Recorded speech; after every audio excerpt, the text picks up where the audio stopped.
Good evening. This is Tuesday, December 9th, 2025, meeting of the Town of Berlin Planning Board. As a preliminary matter, please note this meeting is being recorded and some of the attendees are participating by video conference. Accordingly, please be aware that other folks may be able to see you, that ugly band t-shirt you decided to wear tonight, or anything you intend to or not screen share on your computer. Uh, Permit me to confirm that all members of the board are present and can hear me prior to me calling the meeting to order. Planning board members, when I call your name, please respond in the affirmative. Jay Teach, Here. Timothy Wheeler, Here. Carolyn McDonald. Here. With a quorum of the board present, I call this meeting to order at 7:33 p.m. Tuesday, December 9th, 2025. This is an open meeting of the planning board and which is being conducted remotely consistent with Governor Baker's executive order of March 12th, 2020, due to the current state of emergency in the Commonwealth of Massachusetts due to the outbreak of COVID-19 virus. Specific information and general guidelines for the remote participation by members of the public can be found on the Town of Berlin website. Governor's order suspends the requirement that open meeting law to have all meetings in a publicly accessible physical location and allows and encourages us to participate remotely. For this meeting, the planning board is convening using the Zoom platform as posted on the agenda, which includes links for the general public to join this meeting. I'll introduce each speaker on the agenda. After their concluding remarks, I will invite each board member by name to provide any comments, questions, penetrating insights, and/or emotions. Please hold all your insights until your name is called. Please remember to mute your telephone or computer when you're not speaking. Speak clearly to ensure that accurate minutes are recorded. And for any response, please wait until you're yielded the floor. State your name before speaking. If a board member wishes to engage in conversation with another, please do so through me to avoid multiple conversations happening at the same time. Lastly, please note that each vote in this meeting will be conducted by a roll call vote. Thank you all for your understanding and cooperation. At this moment, do we have a motion to accept the minutes of our last meeting? So move. Second. Okay, we have a motion and a second. Any further discussion? Seeing none, I will ask you to vote to accept the minutes of last meeting. Timothy Wheeler, Aye. Jay Teach, Absolutely. Carolyn McDonald, Yes, aye. Tom Stephen, aye. Motion carries unanimously. Excellent. Is there any other order of business that either Mr. Jay or Mr. Tim wants to share with us? We got a question about parking at Riverbridge. I did forward that to you guys, right? Yes. We talk about that now or at the end. Not really sure. It's some architectural engineering people must be looking at. What are they looking for? Relief from the parking requirements? No, just trying to confirm. It says here, confirmation on parking spaces required. The table approved by the planning board, which they attached, Yeah, I saw that. says 2.5 parking spaces per 1,000 square feet, Yep. uniformly applied without any differentiation based on any use. And they wanted to confirm that that includes restaurants and cafes, grocery stores, adult daycare facilities, retail shops, service providers, mental, dental, professional, religious, or community use spaces. I would say yes to all of that because those are fairly intense users that would require that type of parking spacing. I mean, you just think about it. If you go to your dentist's office and the dentist has more than 1,000 square feet and you only have them 2.5 parking spaces, I think that's reasonable. It says, just be clear that you don't have any other requirements like as parking number per number of restaurant seats, for example. But we don't. We did. We based it on square footage when we put it together. Okay, so that's the only rule. So the answer to this whole thing is yes. correct. Yeah, okay, you can tell them that. And it's the square footage of their whole, I mean, they can't differentiate their back of the house stuff. You know, the restaurant has a kitchen that has X, Y, Z square feet, so we want to deduct that because you don't have 2.5 people for every square foot, 1,000 square foot in the back restaurant. You know what I mean? It's the whole totality of the unit. Yeah. Right. I'll mention that. So did they create this chart? That's our chart, I think. Where, Looks where like it is was recreated. It's kind of more professional than ours. I mean, I don't recognize that. It seems like a synopsis of, Yeah, I bet it is. well, so that made me wonder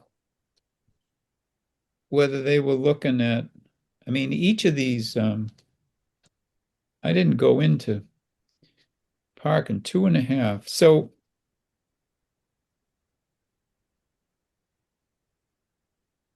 two and a half parking spaces for each 1,000 square feet of gross leasable area for commercial buildings. I mean, daycare. So they've made this chart though of what actually, But it's only in the overlay, right? Mhm. yeah, it's only in the overlay. And yeah, like Tom says, everything we've got is 2.5, except for the Well, yeah, because in the living units are 1. Right? outside the overlay, we've got a whole variety of square foot to parking ratios. But Say that again. there's also a section about parking outside the overlay, right? Yeah, but the development in the overlay That's shall be subject to parking loading requirements set forth below. So what page is that on? that's on 33 in the 33. 23 edition. It may be. It may be an edition that's more recent with a different page number. Yeah, there's not any table in here. So they made up the table. Daycare, village commercial, 2.5. Standard spaces provided. So they're saying that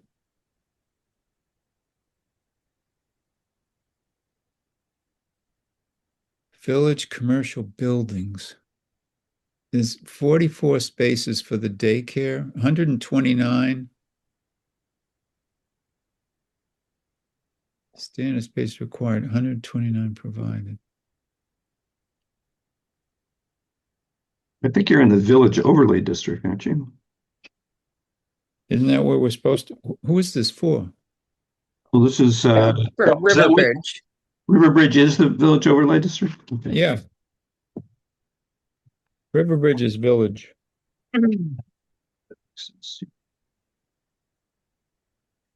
Um,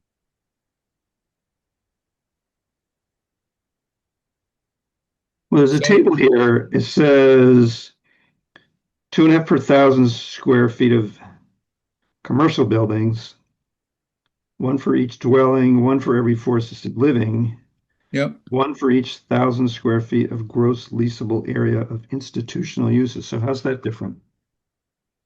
In institutional use? Yeah, what is that? Yeah, I don't know. Would that have been the This level care facility they were CC originally? the CCRC, Yeah. probably. If there's a definition in here. Because that is different. That's 1 per 1,000 instead of 2.5. Yeah. Parking space for every 4 assisted living. Oh, the assisted living was spelled out. That's the CCRC. Anyway, commercial. That what Tom is saying is they've got it right, but they're accessible spaces provided. I mean, they're just saying this is what was required, this is what's available, and is that all right? And are there any other additional requirements? And I don't see any others. There's no definition of institutional uses. that I can I see. don't know if we.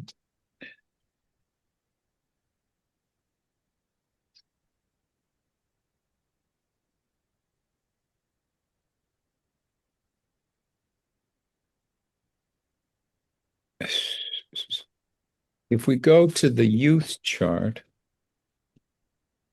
and we look at educational and institutional uses, it's municipal uses, religious uses, public and private nonprofit educational institutions, residential care facilities. And that's all that's under our educational and institutional uses. So What page is that on? that's on 4 in the use chart. Oh, So I think he's interpreted this properly. yeah, because on page 31, it's got dimensional controls and institutional. It says i.e. residential care facility and CTRC. Yep. The answer is still yes. Yes. I mean, an institutional use, if it's a facility that's like the CCRC, you're not going to end up with everybody having a car like they would in an apartment, right? Right.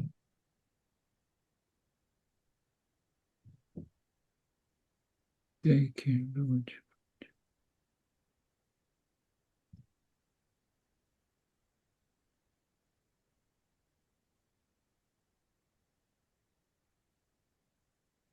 Yeah, well, I mean, what we've written is what he's interpreted correctly, I think. So they've got 381 spaces that they've provided, is what he's saying, huh? Oh.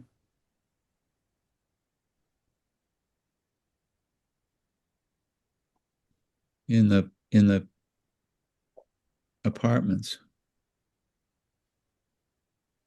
70 garage, 78. Yep.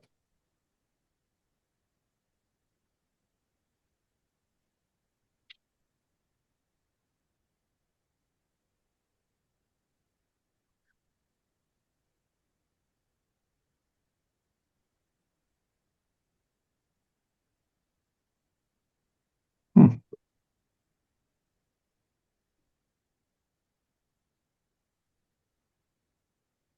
Now, this is the guy that wants to buy the property from Sennies, isn't it? I don't know, what do you know about the names? Ifran seems familiar to me. Oh, really? Yeah. Um, I saw on a flyer of commercial property that property has sold. That it has sold. Correct.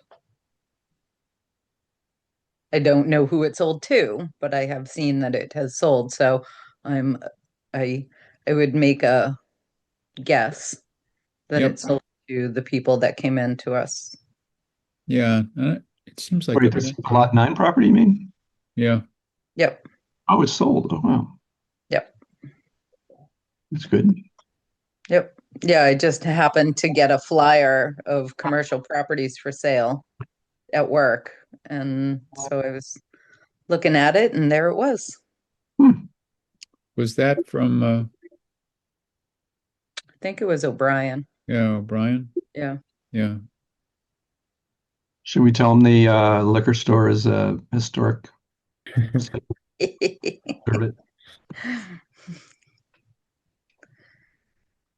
Good.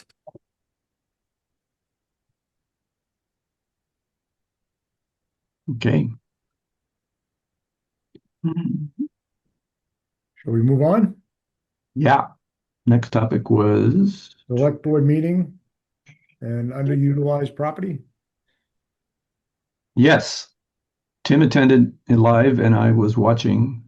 As was I. Oh, were you? Yeah. I was, yeah. Any thoughts? So what did they basically say?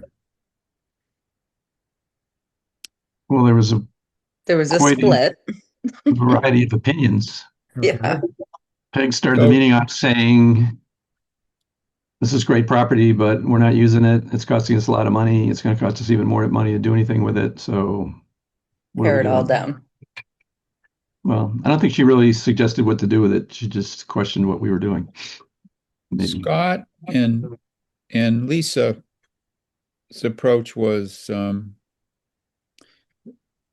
particularly with Bullard House, I think they were saying to ask the Historic Commission as an entity to be responsible for a project of that type was not practical, and that the select board and the town administrator should spearhead the initiatives to do the capital improvements, whether it's Bullard or 1870, and not a volunteer board of like the historical commission. But then they also suggested, I thought they were suggesting that the notion of placing those buildings outside of the town's jurisdiction somehow might be a practical solution, and letting a 501c3 operate those entities instead. But I think that has to be extended to take the ownership of those properties out of the town's hands, because that's the only way you could get back to a point where a 501c3 could perhaps deal with volunteers and maybe make some of the improvements. I mean, like painting, and there's a lot of just like 19 Carter ended up being improved by a great many volunteers, and donated labor and donated materials and that sort of thing. So 1870 isn't in the condition that 19 Carter was, certainly. The Bullard House needs help, but I think the path forward is not unreasonable. But that an entity that, I mean, when you think about the pre-COVID days when that committee was running 1870 and you had contra dances and theater groups and all sorts of exercise programs going, I mean, the building was booming. Then COVID hit and sort of took the wind out of everybody's sails. But Well, I think there was also that group got disbanded and it was handed over to someone working part-time. yeah, so, but there are people that are interested in continuing to put life back in that building. I mean, 19 Carter can serve one population, but they get requests from groups that they can't accommodate, which they refer to 1870, but that could happen even more. And when I chatted with some folks from the church, they said they would like to enhance the activities that go on in the church that are not necessarily religious, but they would need 1870 sometimes to jointly supply services and facilities to some of the user groups, a wedding with a reception, that sort of stuff. But you get into the water issue and the septic issue, and so there's a lot of conversation going on between the select board now and the church, because the septic for the church for the 1870 is on the church grounds. The church wants to bring water from the children's church to the main church. The clock in the steeple belongs to the town. So Lisa has applied for a CPA grant to get the clock up and running again, so it actually keeps time. Kristen has applied for a CPA grant to redo access to the front of the 1870 so that you'd get it might not be handicap accessible legally, but it would be far more accessible than it is now. And there's some question about, I mean, the steps need to be realigned because they're kind of wobbly and stuff like that. So, and Bullard's still got CPA money that it can put toward firming up the foundation. And there's ARPA money to do the drainage from 1870 that impacts Bullard and impacts the common and stuff. So, but I think the select board said it really, the ball needs to fall into their court to drive these capital improvements and negotiate with the church and stuff in regard to access for some of the facility needs. Is that fair? It is. I think that- I would also add that, Tim, I think you did a good job accentuating, yes, some of these projects are going to require a lot of money, but that their cultural importance to the town is significant and makes the projects worthy. Yeah, I mean, I think we've witnessed what 19 Carter has been able to do as a destination. And we've talked about this cultural corridor between Clinton and Hudson. Clinton is doing some exciting things on Main Street.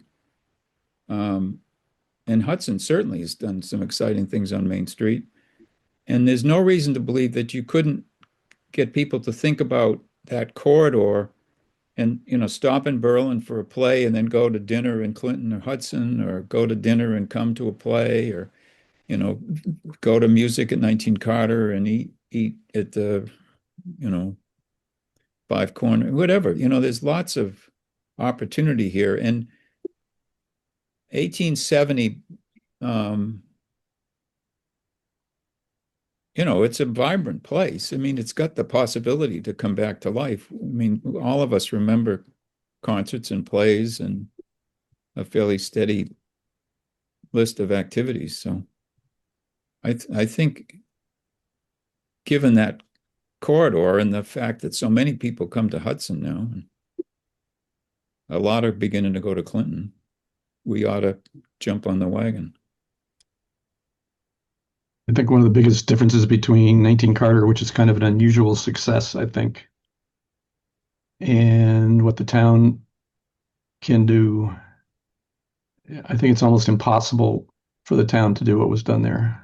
Oh yeah, the town can't do it in my mind. It really needs to be. Management is really hard, even for some of an organization that knows what they're doing and are professionals. Yeah. And then you've got the cost. Anytime a contractor works for a municipality, I think the price is 2 or 3 or more. Oh yeah. Because you got to pay prevailing wage, which is 50 to 100% more than the market, for contractors. And there's all sorts of paperwork and delays and all that stuff that these guys have to build into their plans. So every time I see a price for some kind of maintenance in the town meetings, I can't believe it. Yeah. It's just, and so yeah. I don't know how the only way I think you can get around that. Plus we don't have people with the time and expertise to manage the projects really. And so right. I think somehow it has to get into private hands. And I just wonder whether you can sell those buildings with just a bunch of restrictions on them to get what you want in the end, so that private organizations can make what you want happen.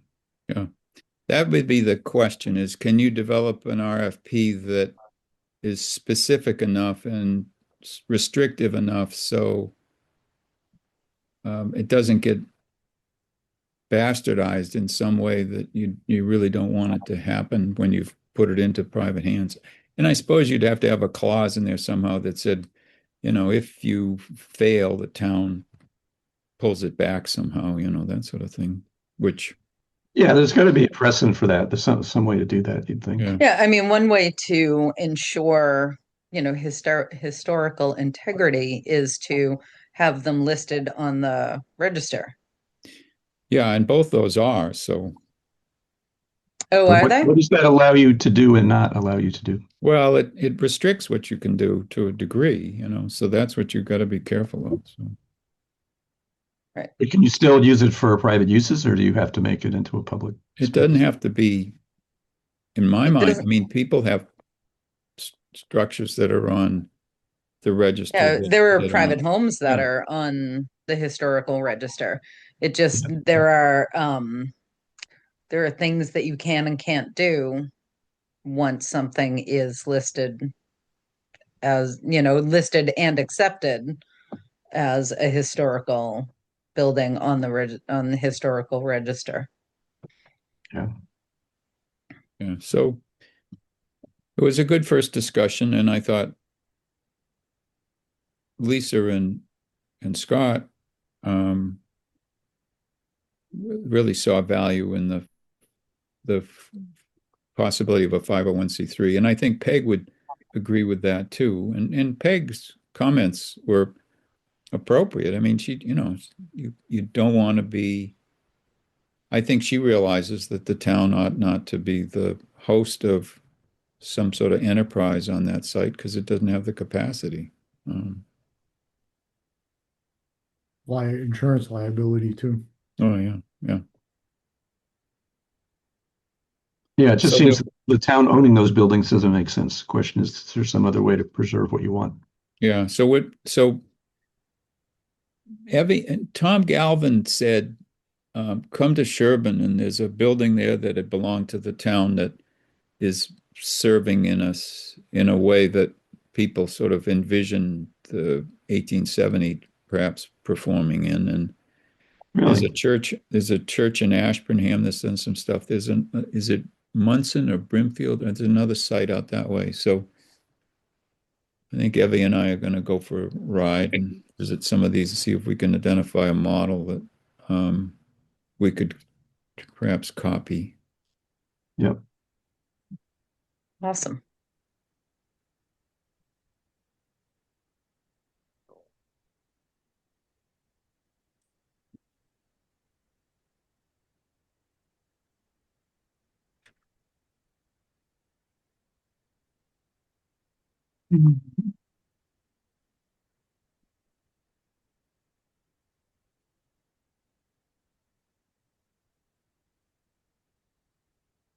I haven't looked. What's our agenda anyway?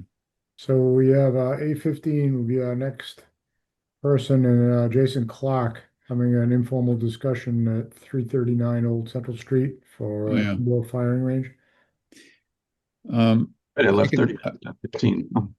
I can tell you, Ron Barron's apologizes for not getting stuff out. He's working on it today, and he's going to hopefully get some of the materials out tomorrow in terms of assignments. I'm meeting with the Housing Trust tomorrow night, and he's going to give me information that I can share with them about what their role might be with the rewrite of the Is he coming zoning in? bylaws. Is he zooming in at 8:45? Do we have him on the agenda? We have him on the agenda. Oh, really? I think I forgot to tell him though. Yeah, no, he didn't. That's his report, so no, he's not coming at 8:45. Okay. But he's working on it. It's taken him a little longer than he thought with the holiday and stuff. So, Sure. but it's forthcoming.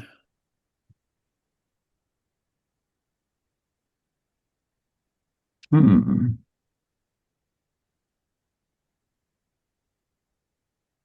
So other than 8:15, is there anything else on the agenda? Discussion about inclusionary zoning. Well, did we say we were going to continue that discussion? I'm trying to think of why that ended up on the agenda again. Maybe we didn't.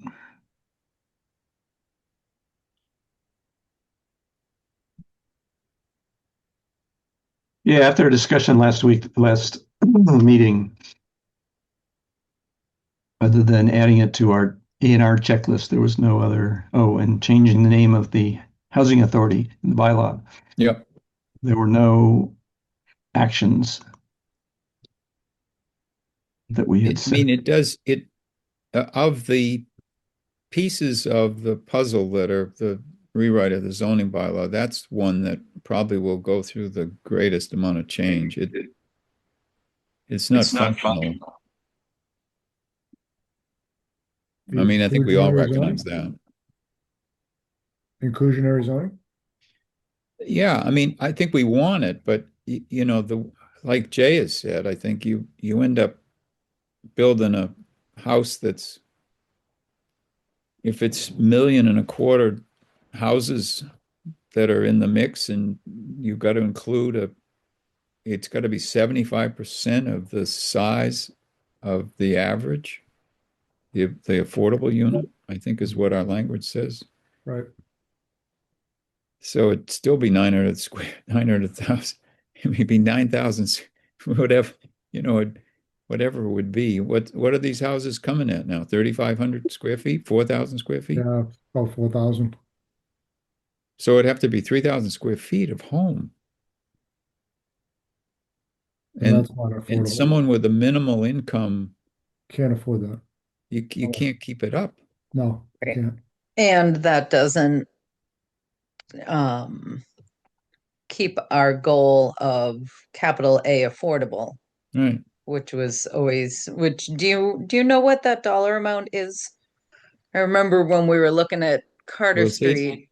85% of mean. What's mean income now? 1.25? Probably. So 85% would be over 100, right?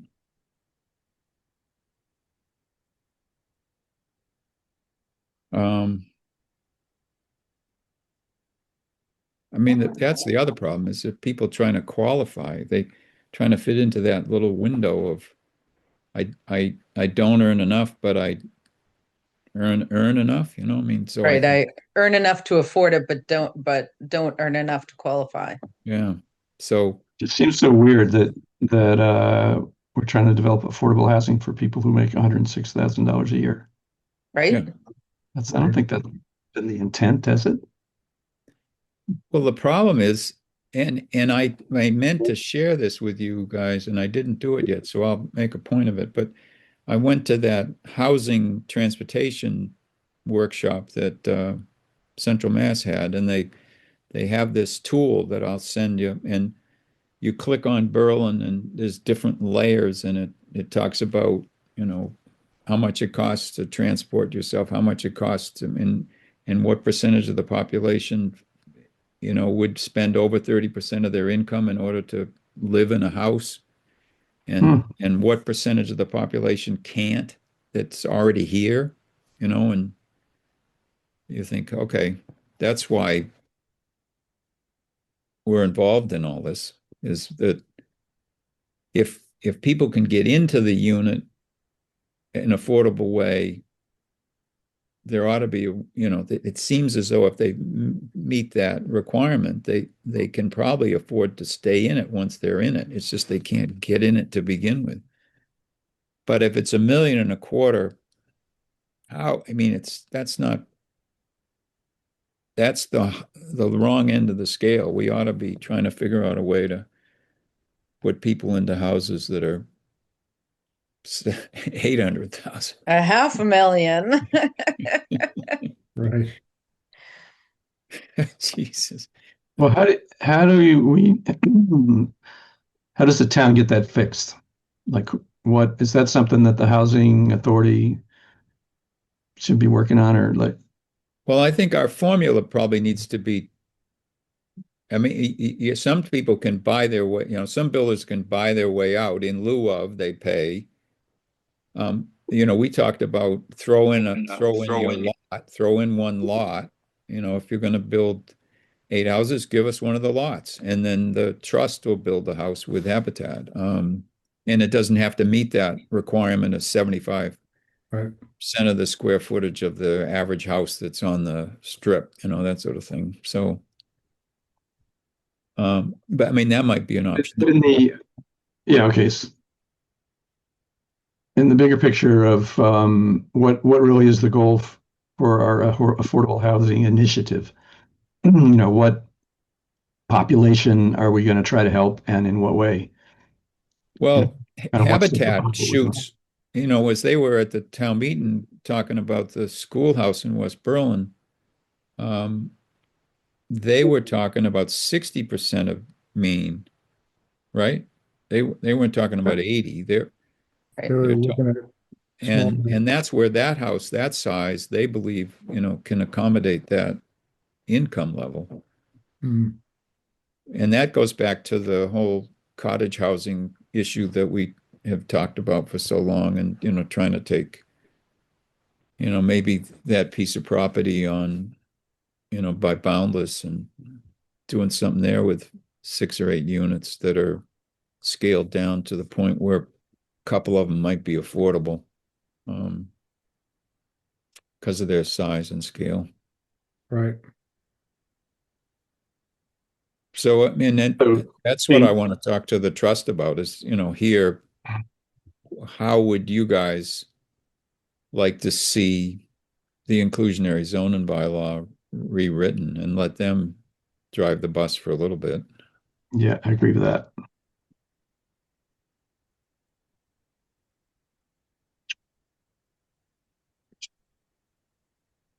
Yeah, because they're the ones who, if we did it that way, they're the ones that would have to be willing to take on a lot or Right.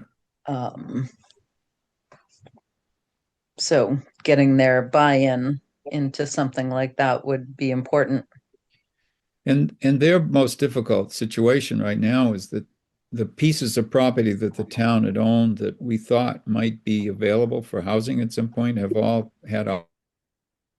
have made it difficult for them to transfer acquire the property, transfer it over to Habitat or something like that. So, Yeah, I walked some of those with them and they're very challenging sites, which is why yeah, they were never built on. right. These are the tax title Yeah, properties or what? Yeah. yeah. I still thought there was one on Allen Road that was buildable that Apparently that was donated. It was very buildable. It's a beautiful lot, but apparently that was donated to conservation, so which I do had you- no idea about. well, It was a that's what long I time wondered. ago, I mean, but I yeah. hadn't thought that that was the case. And you don't remember except, No, it was before me. oh, how can But that be true? I know, right? But Eloise maybe found the town meeting in which the town accepted it. Bummer. The vote, yeah. So is that a piece that's protected by multiple layers the way some of these others are? No, there's no Nope. CR on it or There's anything. no CR on it. Nope. So is there a way out of it being maybe not, huh? You don't It, want to start messing around with people correct. making gifts, Correct. thinking that their gift isn't going to be honored down the road if somebody decides. Yeah. Correct. And Yep. why are the other ones not buildable? Like the one over here on Gates Pond Road. It's a long, narrow lot. It's like 4 acres. Yeah. But it starts at street level, goes in maybe 20 feet, and then starts to go down, and it just all 4 acres just goes down. Hmm. Down, down, down, down, down, down, then further down, then further down. Like it's yeah. If somebody owned it and really wanted to build a house on it, at some point you could put a retaining wall, do a whole bunch of fill, like it's buildable in that respect, but for an affordable house for the town to get involved with, it's just not buildable. Really? Yeah. Has anyone talked to developers about whether they would take it on at the right price?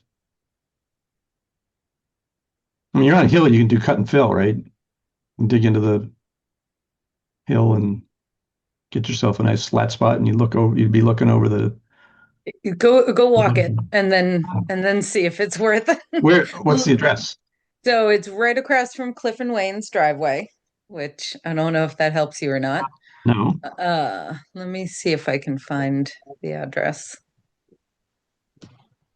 Uh, I mean, look at what Mark Rhodes has been building on Randall. It's like cliffs of ledge. Mm-hmm. Yeah. But not only Mark, across the street from where he's working, Mhm. there's a hill going up that's a Yeah. cliff of ledge that they've put several houses in on.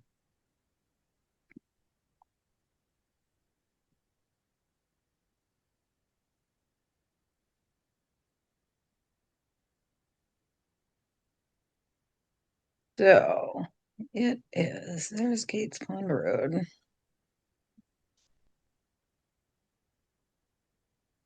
So it's between 208 and 196. Gates Pond Road.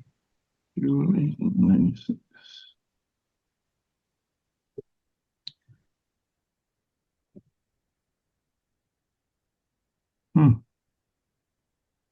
So It's on the south side or the north side of the road. north side. I Hmm. can Mr. Chair, would you like me to share my screen? Sure. Well, we got to be brief because our next person will be up in a few minutes. Minute. Okay. Yeah. Hold on. I'm coming. Okay. There and there. So it's this lot right here. Hmm. So it's like street level here. It goes down a little bit right here, and then there's this little rise right here. But you can see it goes all the way down, and then it's wet down here. I don't know what the elevation change is. But it's Kate on the Housing Commission. She's the one, she walked down there. The rest of us didn't. Hmm. But yeah, it's pretty steep. People build houses on cliffs. That is true. But we do have one audience member, Right. Jason. Let me just say one thing that when I went to the CMRPC training session a few years ago, there was a whole session on what we're talking about, options for in-kind and Yeah. other things that we could probably dig up the notes, or somebody could go to one of those again and Yeah. get armed with some ideas. Definitely.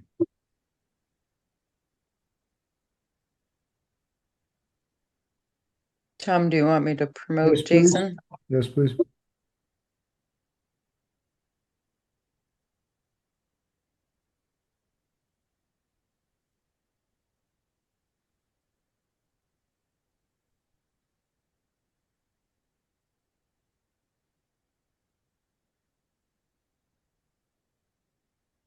Go. Can you hear me now? Yes, we can. Hi, Jason. Excellent. How are you? Good. How are you? Thanks so much for allowing me to come in tonight. No problem. What are you thinking of doing? I've been looking for, it's probably been over a year now. We've been looking at a few different locations. I currently own a gun shop in Littleton, and we're looking at expanding into not just the retail firearm side, but actually a licensed shooting range. I think I've seen probably 2 or 3 properties that we were looking in Marlboro, And there was at least one other location that we were looking at in Berlin, but I think we found out pretty quickly, just from a zoning standpoint, it didn't make a whole lot of sense. So this was really, you kind of hit the nail on the head. It is as informal as it gets. The property, we're not under contract. We haven't made any offers. I just wanted to kind of get a sense of how the town felt about having a gun shop and indoor range even in the town. I've lived in Berlin since '89, and I love the town, and I'd love to bring my business to the town, and I think it would be a good fit, but I want to hear what you think.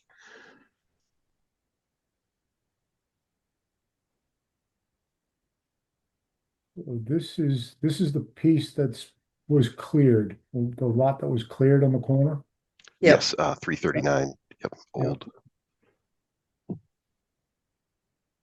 Is there already a shooting range in Hudson?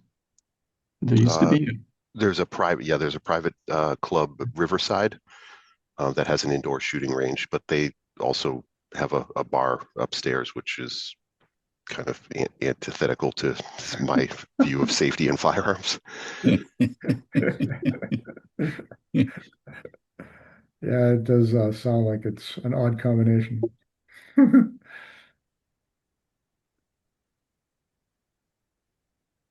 So it's 0.97 acres, huh? Yes, that's what the GIS map said. They're advertising it as 1.1 acres, but somebody fudged the numbers a little bit, I think. What's that translated into square feet anyway? I don't have that off the top of my head. 42,000, isn't it? Yeah, Or- 42,560? Is an acre. All right. Where's my calculator? 41,283. 41,283. So what the bylaw says is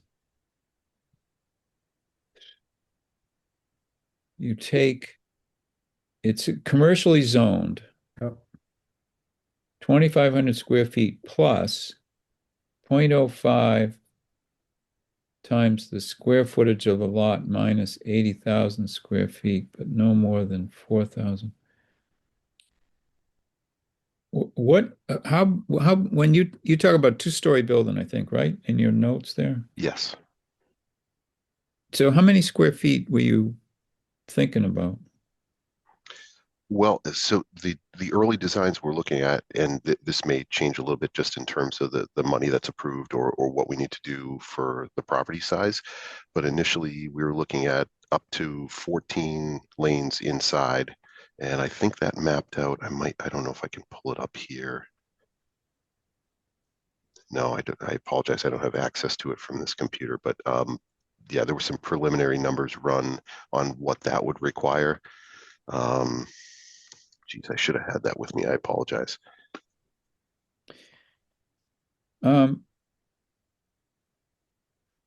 Because if I didn't do all the math, but it looks like somewhere around 2,500 square feet is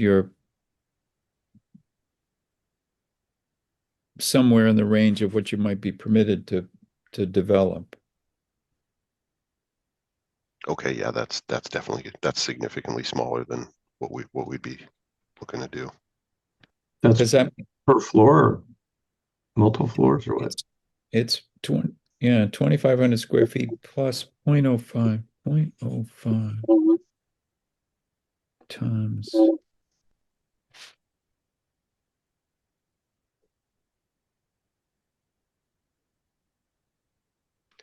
I think if I'm going from memory, but based on the footprint of what the indoor shooting range portion, which would be in the basement, that was roughly 12,000 square feet. So it should just that number should stay the same for the top first floor and second floor. Actually, the third floor I think was a little smaller, but So you're talking less than Big building. yeah, I think the footprint of the basement was 120 by 100. And again, that's just in a perfect world. If I could have exactly what I was looking to do, that's about the size it would be. Yeah, I mean, so to me, that's what you need to do is look closely at section 621.2 maximum gross floor area That whole section about dimensional requirements is 621 in the zoning bylaw. 621. Yeah, and have somebody go through that with you to determine whether your footprint can fit into the limited footprint that's available for that lot. Okay. I think that's what stymied people, other people that have looked at this lot is, You said 100 by 120? Yes. Yeah, that's just laying it out on the mass mapper. That's a significant portion of the lot. you got to have 50%. Where's the green area requirement? So commercial, 50% has to be green. 40 40-foot rear yard, 30-foot side yard, 25-foot front yard. Yeah, and that it's on 3 streets, so you get Yeah. your choice of front, side, and back, I I mean, guess. so it's a pre-existing non-conforming lot, which means you don't have to conform to the minimum frontage, minimum lot width, and all that stuff for the 80,000 square feet. But you'd still have to deal with the 50% green, and the three-dimensional side yard issues. And then you'd have to figure in your parking requirement.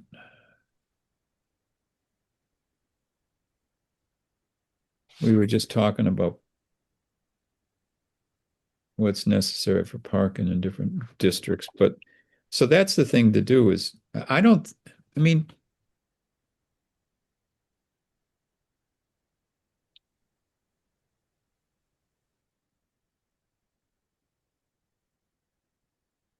Cabela's is in Berlin. They're selling firearms. They're selling ammunition. There's, what? It's not like people got up in arms about the notion that that was going to take place in town, I don't think, right? I don't think that's the issue. No, I don't. It's going to be a issue of being able to conform with the Correct. setbacks and the limits to size. Yeah, I know when we initially looked at it, if we had done the range and the retail space, as one floor, there was absolutely no way we could make it work with all the setbacks and everything Yeah. in the green space. But I'll review again. I believe some of this I was doing with AI, and unfortunately that's not always the most accurate way to do things, but it can help kind of crunch some of the numbers. Mhm. And it was actually referencing some of the bylaws, and it kind of came up with a vehicle count, how many spaces we'd have to have.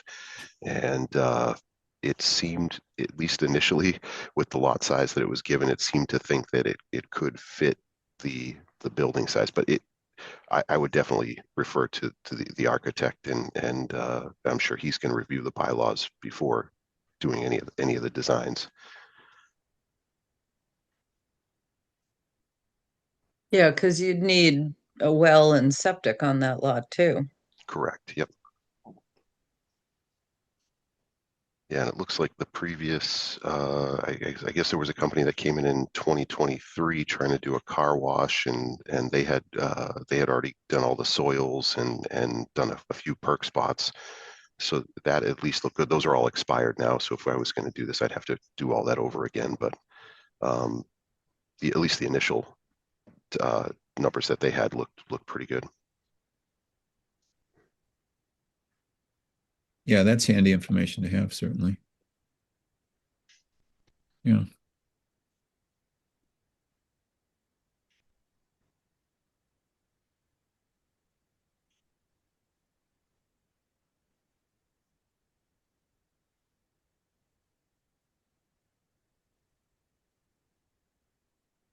One parking space per 200 square feet of gross floor area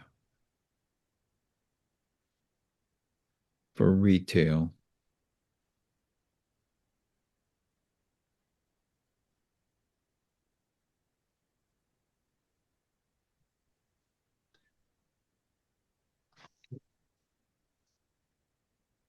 5.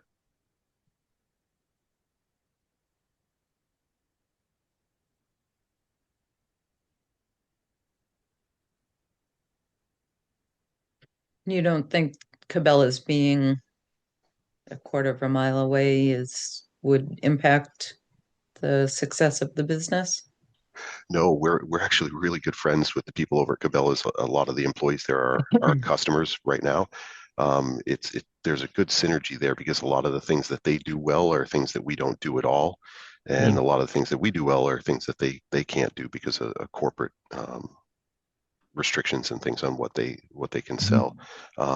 Another great thing would be Cabela's used to offer LTC training and things like that. With the new laws that were passed in 2024, Chapter 135, the training requirements have been updated to include live fire training. So a lot of the people that used to teach these classes are going to be out of business.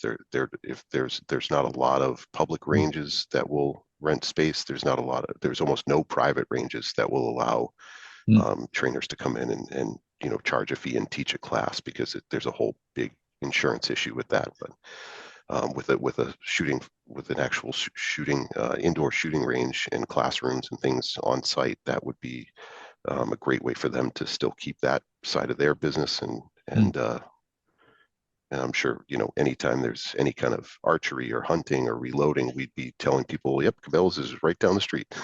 Yeah. That's good. Good. So would you keep your Littleton shop and just expand, or would you consolidate into Berlin? No, I would like to consolidate the whole thing.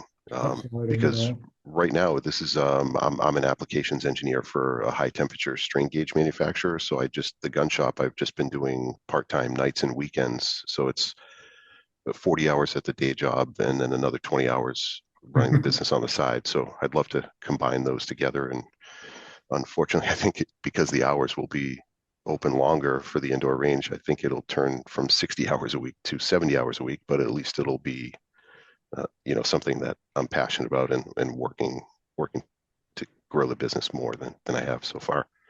Sure. Well, that training aspect that you're talking about really becomes important, and something like you're talking about makes a lot of sense. Right.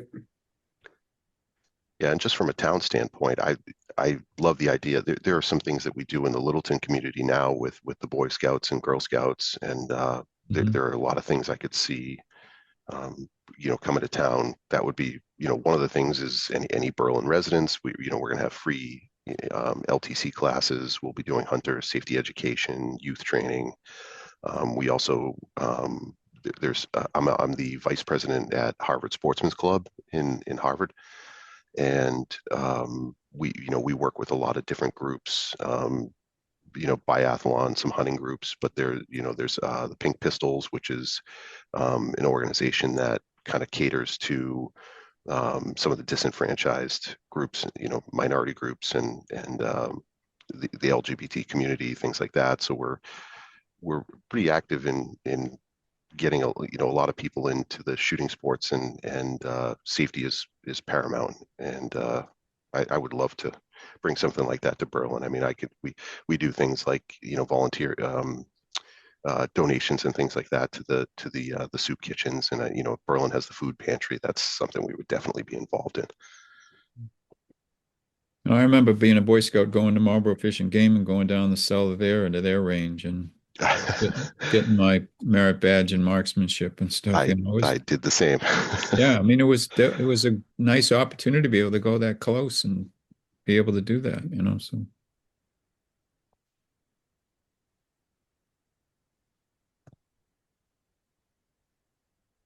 So yeah, I think, do a little more homework and check those numbers. And the ZBA is you go to the building inspector, then you go to the ZBA, and we're always happy to chat and share some feedback. If you want to come back and chat some more once you've got some numbers tied down that are a little more concrete, we'd be happy to chat with you.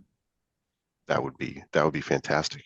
So I apologize because this is my first time doing anything like this, a project of this scale.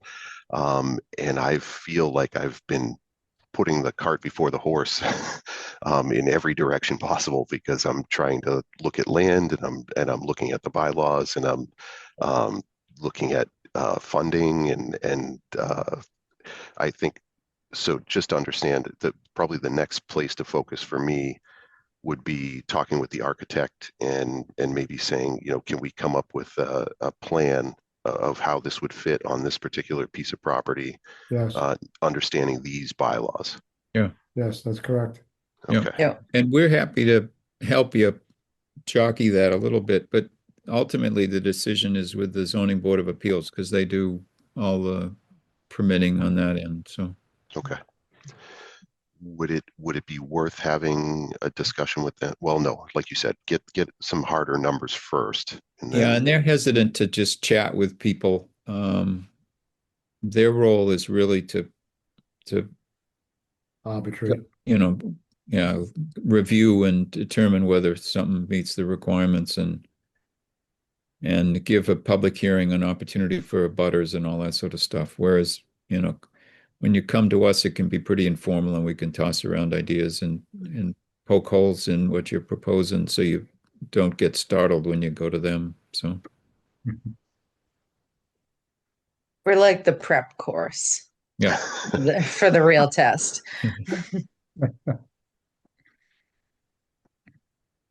well, I definitely appreciate that. Do you have any other questions, similar to like how it would fit into the town or, with Cabela's or do you have any concerns or do you think there would be any concerns with the town? Most of the people I've talked to have been pretty excited about it, but I don't have access to nearly enough people in town to kind of get the sense of to get a consensus on how people would feel about that in Berlin. I'd say it would be a positive response. I mean, it's tucked away in a corner that's kind of commercial to begin with, so it's not like it's in the middle of a neighborhood or someplace like that. Your abutters, you have a couple of residential people around there, but for the most part, it's not too too intense. I think the location as far as access to highway and things like that is fantastic. You got multiple ways you can get on and get to your facility. So I think there's a lot of merit to it if you can make it fit that lot. Yeah, it would be interesting to think about how you want to create the curb cut and whether you want that to be I don't, I'm not sure whether District 3 gets involved if I don't know what the distances have to be for them to get involved from the interchange at 495. Whether they have any, they've been involved in discussions about, Gates Pond Road and 62, and this is right there. So, you may want to consider whether we even try to come out onto 62 or whether you try to use Old Central or that Gates Pond leg.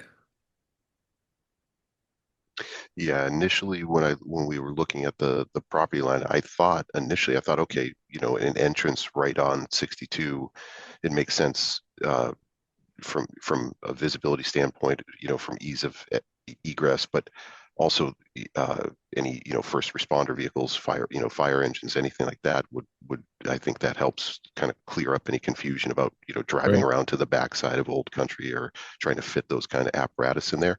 But then I did read if you want to do that, then you've got to talk to the Mass DOT and Okay. Right, because Yeah. it's a state road. Right. yeah, Yeah.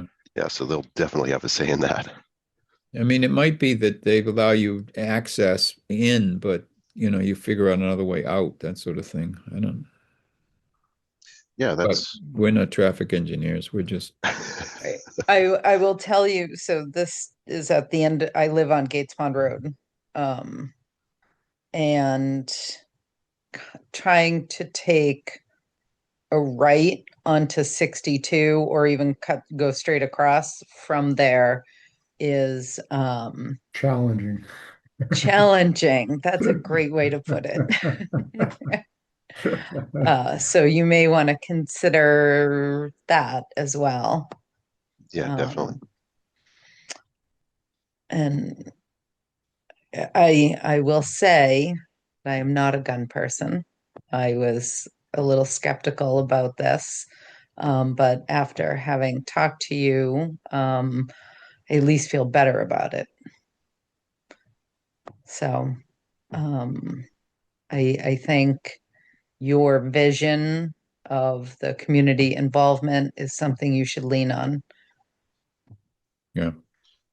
In terms of when we talk to the zoning board or just in When you general? talk to anybody. Okay, gotcha. Yeah. All right. When you talk about it to anybody. So Well, and certainly as you get more serious, if you do get to a stage where you're going to begin to talk to the ZBA, visiting neighbors and chatting with them because they're going to be involved in the hearing process. And the ZBA is really going to be concerned about what the neighbors' take on the whole opportunity is. So, when you get to that stage, knocking on some doors would probably be well advised. Okay, is that's appropriate to go to somebody's house and just kind of hi? I think if they show up at the hearing with just a notice and no idea other than the What you're fact that doing. they suddenly get a notice, it's really it won't sit as well. Right. I mean, if people, well, I mean, people came to me recently with a proposal for something here in South Berlin, that they were going to go to the ZBA, and they went and talked to me before I got the hearing notice, and I appreciated that. And they just said, look, I want you to know what I'm thinking about, and any concerns or feedback that you have that you might want to share with me now. I want to fit into this neighborhood. I don't want to just suddenly show up and squeeze my way in the door, so it's no harm. That's great feedback. Also, I'm not sure how you feel about, but the feedback that we have online too from the reviews and things like that for the shop, you can check those out as well. I think we have a great reputation in the community, and we really cater to new shooters, and just safety is such a big part of what we do that I think people key on that a lot, and they feel really comfortable when they come into our shop. It's not your typical, arms crossed, grumpy people standing behind the counter. We're very, very personable people, and I think it would be a good fit for the town. But I like I said, it's hard to know just based on the limited people that I've talked to that are kind of cheerleading for us. So which shop do you own in Littleton? Custom Defense Solutions. Customs Defense? Yeah. Okay. But yeah, I think we're on Google and probably I forget what's the one on Microsoft. Is it Bing reviews, or I'm not sure. Probably. Yeah. Bing is the Microsoft platform for sure. I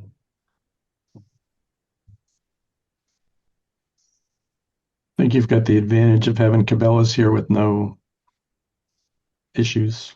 Yeah. And I think there's also the biggest need, I think, in reducing gun-related incidents and death is education, right? And that's something we can offer. Yeah, right now we're pretty limited because of the space that we have. It's pretty much just the LTC class, and we have to use there's literally someone who has a classroom across the hall from my shop, so we actually have to rent that out to do training. But this would give us the ability. We'd have multiple classrooms within the shop, and that would give us the ability to do a much bigger curriculum. Not just the LTC, but there are a lot of youth things too.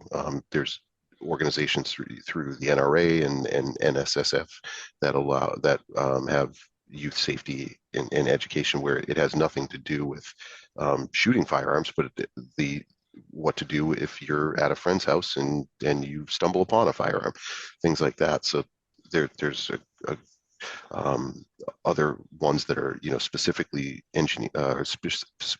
specifically geared towards women, where, sometimes it can be intimidating to go into a class and it's all men and men instructors and things like that. And there's actual classes where it's strictly female only, and they can go over all the issues that they face, and feel a little more comfortable with female instructors and things like that. So there's a lot of opportunities that we just can't do where we're at right now.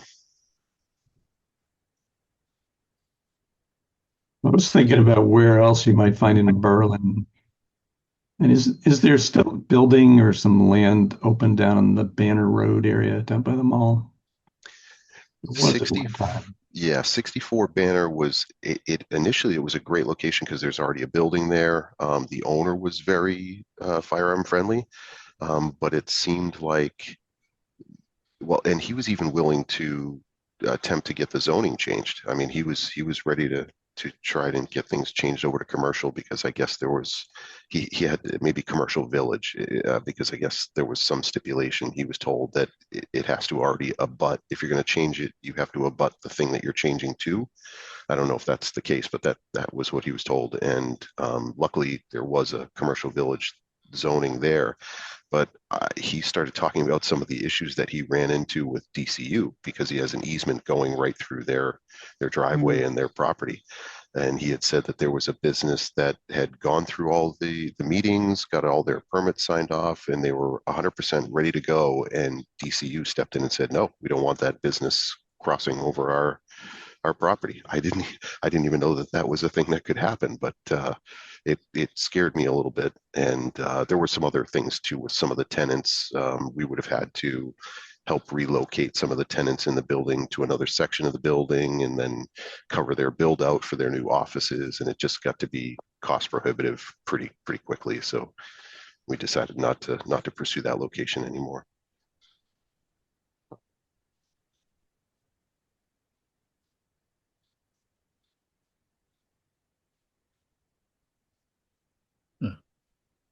There's a separate lot between this lot and the gas station, right? Or is this, does No, this lot include the parking area? No. Oh, wait. No, you're right. There is. And I guess the guy who owns the gas station also owns that lot. Yeah, I It's think got- he purchased it recently. Yeah, Oh. just to be able to have extra parking for Dunkin' Donuts and stuff. It has an old kind of dilapidated house in a small garage that I guess used to be a repair bay. Yeah. But those are not being used. I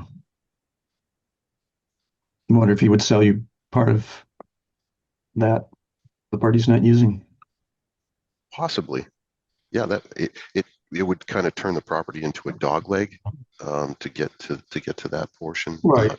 I'm not sure Yeah, what the that would issue do. with parking is going to be a bit of a challenge, right? So it might help with that. Yeah. Yeah, especially with the size building you're talking about on that lot.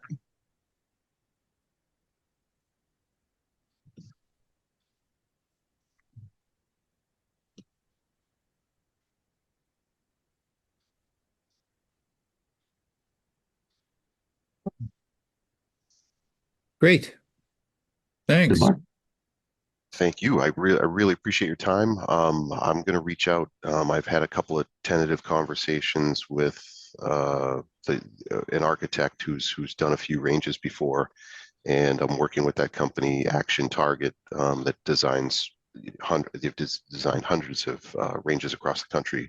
I'll get together with them and see how realistic, the big dream plan is of the 14 lane indoor range. It might be that if we reduce it to 12 or maybe 10, that we could get the size of the building down to where it'll fit. But I'll focus on the zoning and make sure they're keeping that in mind with the design.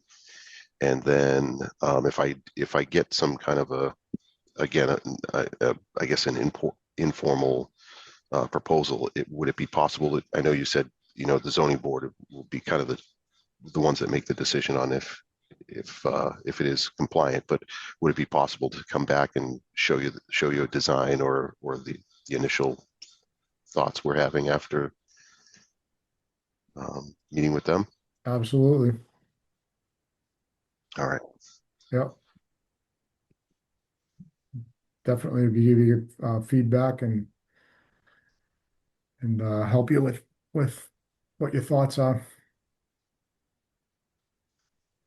Well, this has been great. Thank you all so much for your time, and I'm going to get to work, and I'll be in touch. Excellent. Thanks a lot. Thank you. Have a good night. Good luck. Yep. Night. Bye now. Thank you. Take care.